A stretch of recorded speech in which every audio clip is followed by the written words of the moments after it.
साथियों नमस्कार। निष्ठा परीक्षण 2020-21 मॉड्यूल 9 गणित शिक्षण शास्त्र के अंतर्गत आज हम गणित विषय की प्रकृति को समझेंगे। आइए पहले हम इस मॉड्यूल के अधिगम प्रतिफलों को जानें। अधिगम प्रतिफल, इस मॉड्यूल को पढ़ने के बाद आप निम्नलिखित को करने में सक्षम होंगे। मूल्यांकन किस प्रकार किया जाए और वह कौन सी कार्य नीति हो जिसके द्वारा बच्चों को निर्धारित अधिगम प्रतिफल प्राप्त कराया जा सके को जान सकेंगे व प्रयोग कर सकेंगे। NCF 2005 में निर्धारित अधिगम परिणामों में दी गई दक्षताओं और कौशलों का संबंध जान सकेंगे। कक्षा स्तर के अनुरूप अधिगम परिणामों को प्राप्त करने में बच्चों की मदद करने के लिए उचित शैक्षणिक प्रक्रियाओं का संचालन करने में सभी बच्चों द्वारा अधिगम प्रगति को निरंतर सुनिश्चित करने के लिए शिक्षण प्रक्रियाओं के साथ मूल्यांकन को एकीकृत करने।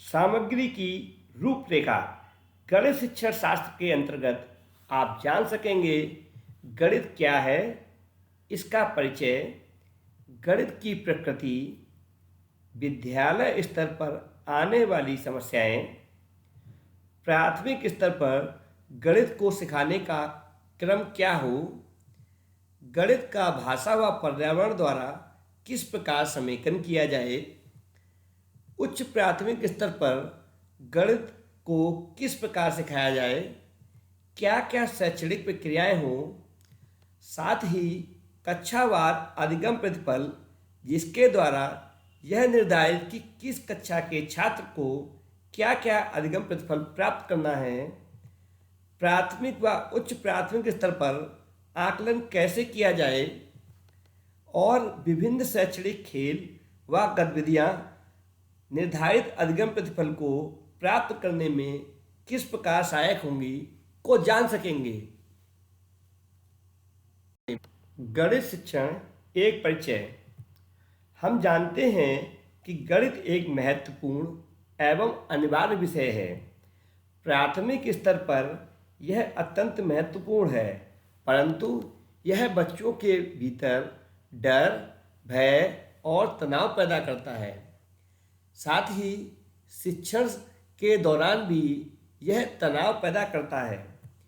इस मॉड्यूल के अंतर्गत विद्यार्थी केंद्रित शिक्षण के माध्यम से प्राथमिक और उच्च प्राथमिक स्तर के बच्चों में गणितीय दक्षता और कौशल किस प्रकार विकसित किए जाएं पर जोर देता है।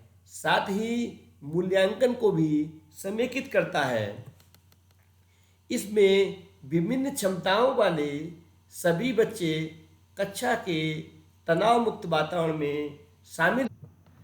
गणित की प्रकृति को समझना। हम लोगों ने यह जाना कि गणित शिक्षण शास्त्र क्या है।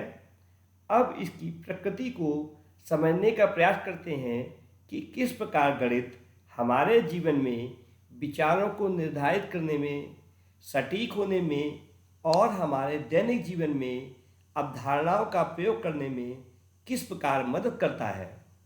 इसके प्रयोग प्राकृतिक विज्ञान, इंजीनियरिंग, चिकित्सा, सामाजिक विज्ञान सहित कई क्षेत्रों में एक आवश्यक उपकरण के रूप में पूरी दुनिया में उपयोग किया जाता है।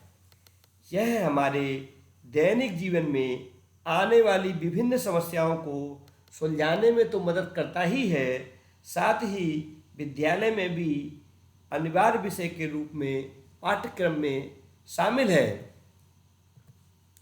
परंतु प्रश्न यह उठता है कि इसका शिक्षण प्राप्त कर हम बच्चों में किस प्रकार का कौशल विकसित करना चाहते हैं। क्या केवल संख्यात्मक कौशल विकसित कर एक रोजगार योग्य वयस्क बनाने में या एक ऐसा वयस्क विकसित करने में जो समाज को लंबे समय तक अपना योगदान आर्थिक एवं सामाजिक रूप से दे सके।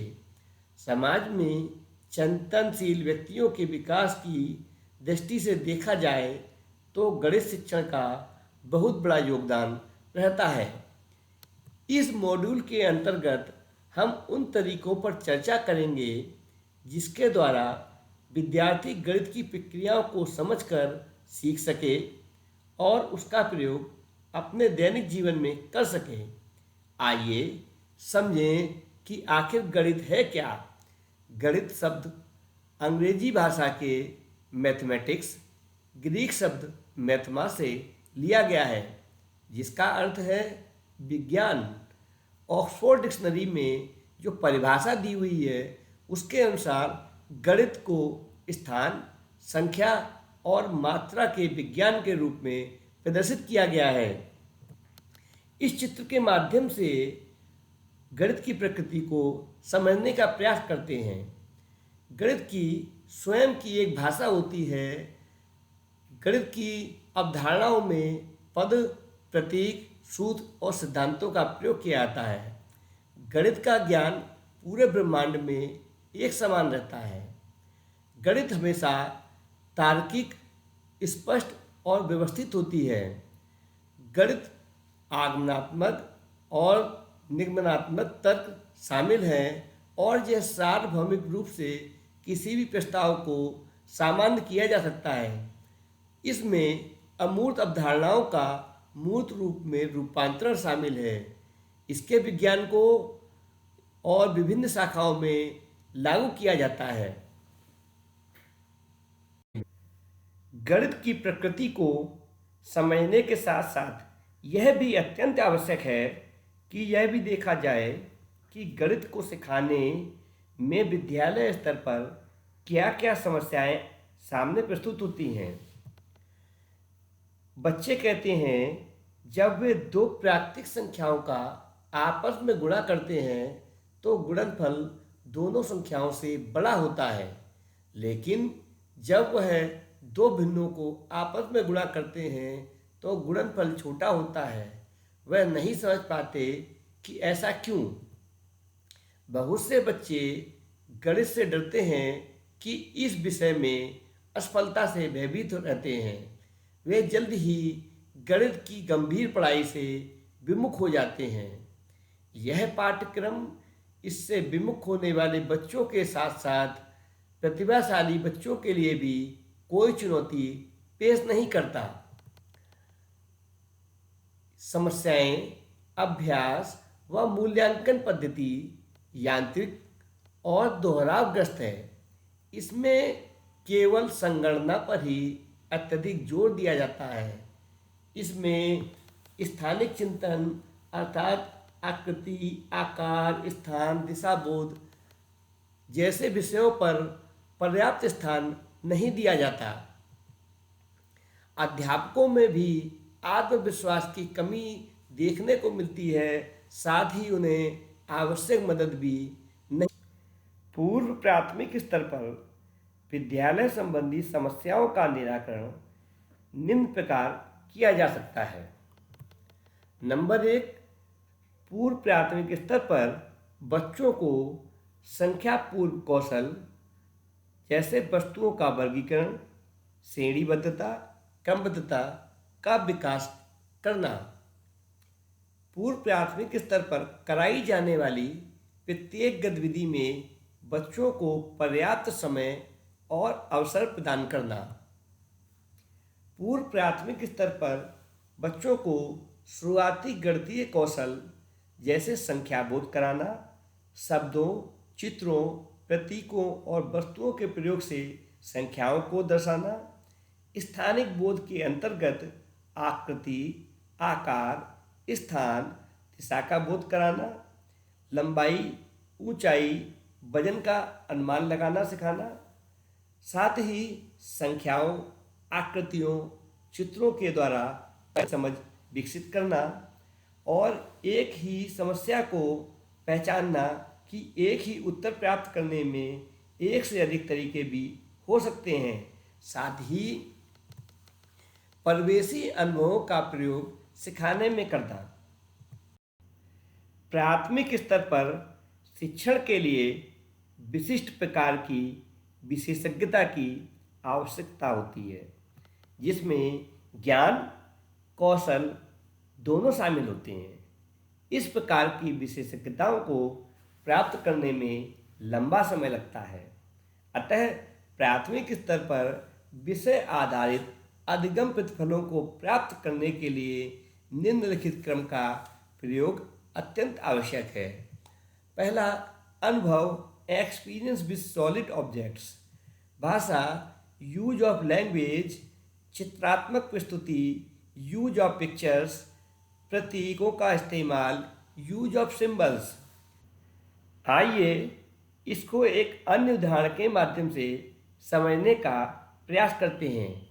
यदि हमारा अधिगम प्रतिफल संख्याएं सिखाना है तो इसकी शुरुआत ठोस परिवेश आधारित वस्तुओं से करनी होगी, जैसे एक नाक, दो कान, दो आँख, तीन रिक्शे के पहिए, समोसे के कोने, जानवरों के पैर, 5 हाथ की उंगलियां, 6 एक ओवर में पड़ने वाली गेंदें, 7 सप्ताह में दिनों के नाम, 8 लूडो के पासे में कोने, 9 खो खो के खिलाड़ी इत्यादि।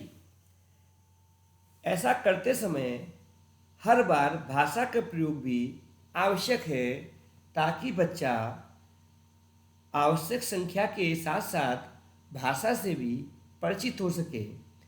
फिर उसका चित्रों के द्वारा प्रदर्शन किया जाना आवश्यक है। तब हम बच्चे को संख्याओं के प्रतीकों को अर्थात अंकों से परिचित करा पाएंगे। ऐसा बार बार करने से बच्चों में आवश्यक दक्षता का विकास होगा और बच्चा अपने अधिगम प्राप्ति में सफल होगा। इसी क्रम में यदि हमें 11 से 99 तक की या 100 तक की संख्याओं को सिखाना है तो हमें 10 के बंडल से शुरुआत करनी होगी। इस प्रकार की शुरुआत ELPS का सहारा लेते हुए करनी होगी। इसमें 10 तीलियों का एक बंडल, 2 बंडल 20 तीलियाँ, 3 बंडल में 30 तीलियाँ, इसी क्रम में 9 बंडल में 90 तीलियाँ आएंगी। जब 10 बंडल हमारे बन जाएंगे तो उसका फिर एक और बड़ा बंडल बना लेंगे, जिसको हम लोग नाम देंगे 100 का बंडल। यदि बच्चे को 32 दिखाना है तो 10-10 के 3 बंडल लगाने होंगे, साथ ही 2 खुली तीलियाँ दिखानी होंगी। इसी क्रम में यदि बच्चे को 76 दर्शाना है तो 10-10 के 7 बंडल और 6 खुली तीलियाँ दिखानी हो। गणित के साथ भाषा और पर्यावरण का समेकन किस प्रकार किया जाए, आइए देखें। प्राथमिक स्तर पर बच्चे केवल 1 या 2 भाषाओं का ही अध्ययन करते हैं, लेकिन आसपास के वातावरण को समझने और अपनी समस्याओं का समाधान करने के लिए भाषा और पर्यावरण को गणित में समाहित किया गया है।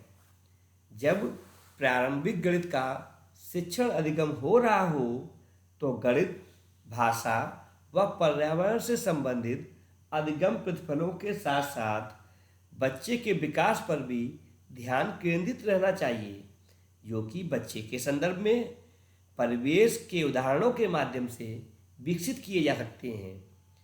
उपरोक्त चित्र में बच्चे को संख्याओं की समझ विकसित करने के लिए परिवेश में उपलब्ध संसाधनों का प्रयोग करने को प्रेरित किया जा रहा है। आइए उदाहरण के लिए संख्याओं के बारे में बात करते समय यह चर्चा अति आवश्यक है कि ये संख्याएं उसके आसपास कहाँ हैं। वे दैनिक जीवन में उन संख्याओं को अपने आसपास किस प्रकार महसूस करेगा, किस प्रकार देखेगा, साथ ही वह गणितीय शब्दावली और प्रतीकों से परिचित हो सकेगा। यदि हम बच्चे को मापों से परिचित कराना चाहते हैं तो मापों की चर्चा उसके परिवेश में दैनिक जीवन में उपयोग में आने वाली वस्तुओं के माध्यम से विकसित की जानी चाहिए, जो बच्चे के दैनिक जीवन का आगे चलकर हिस्सा बने। उच्च प्राथमिक स्तर पर गणित एक चुनौती। अभी तक हमने पूर्व प्राथमिक एवं प्राथमिक स्तर पर गणित शिक्षण किस प्रकार किया जाए को समझा।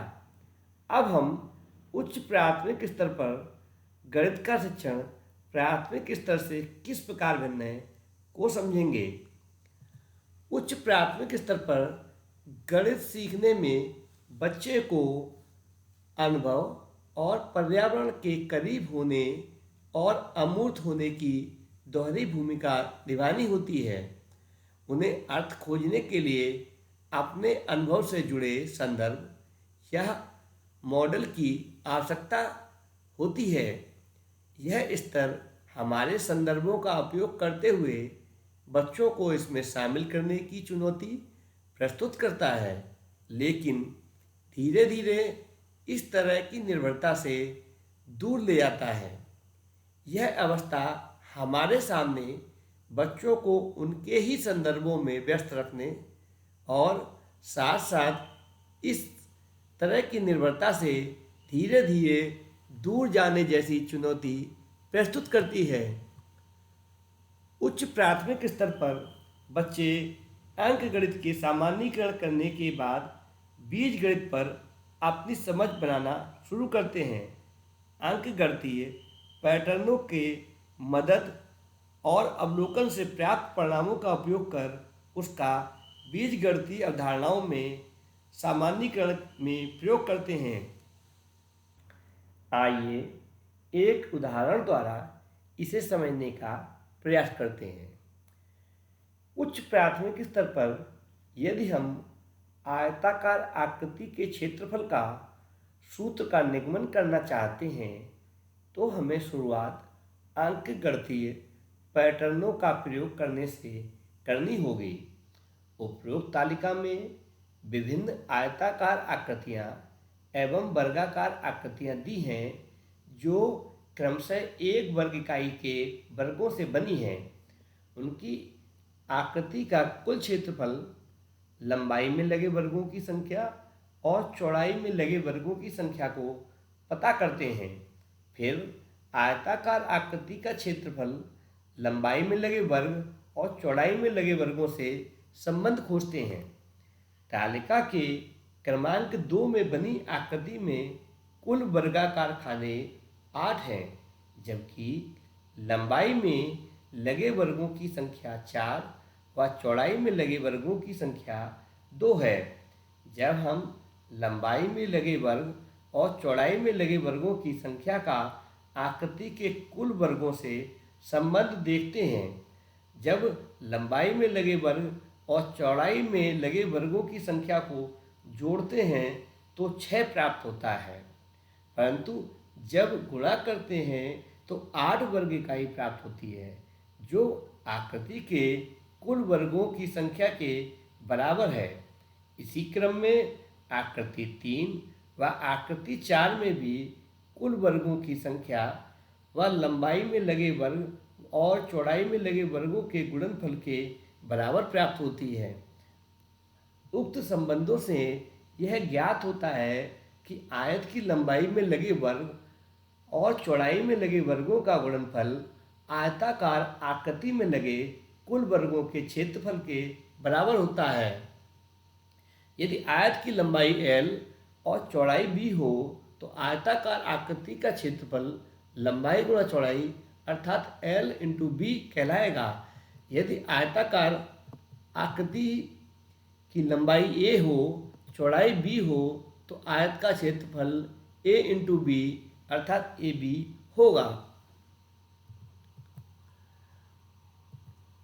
इसी स्तर पर ज्यामिति के अध्ययन का उद्देश्य द्विआयामी और त्रिआयामी आकारों का विश्लेषण करना है, ताकि किनारों, शीर्षों और सतहों के आधार पर उनके गुणों का पता लगाया जा सके। बच्चों को गुणों के सामान्यीकरण पर नियम बनाने में सक्षम होना चाहिए। शैक्षणिक प्रक्रियाएं। गणित को रुचिपूर्ण बनाने के लिए कुछ प्रमुख आवश्यक शैक्षणिक क्रियाएं निम्नलिखित हैं। नंबर 1 भागीदारी, नंबर 2 जुड़ाव, नंबर 3 अवलोकन, नंबर 4 परिकल्पना गणना और उनका सत्यापन करना, नंबर 5 समस्या खड़ी करना, नंबर 6 समस्या सुलझाना, नंबर 7 दृश्य बनाना और दर्शाना, नंबर 8 संबंध बनाना, 9 व्यवस्थित तर्क पद्धति, 10 गणितीय संचार। आइए हम देखें कि इस मॉड्यूल के दौरान हमने अब तक क्या क्या सीखा। हमने सीखा अधिगम प्रतिफल, गणित की रूपरेखा, गणित से परिचय, गणित की प्रकृति, स्कूली गणित की प्रमुख समस्याएं, प्रारंभिक स्तर पर गणित किस प्रकार पढ़ाया जाए, गणित के साथ भाषा और पर्यावरण अध्ययन का समेकन, उच्च प्राथमिक स्तर पर गणित के सिखाने का क्रम क्या हो, कौन कौन सी शैक्षणिक प्रक्रियाएं अपनाई जाएं।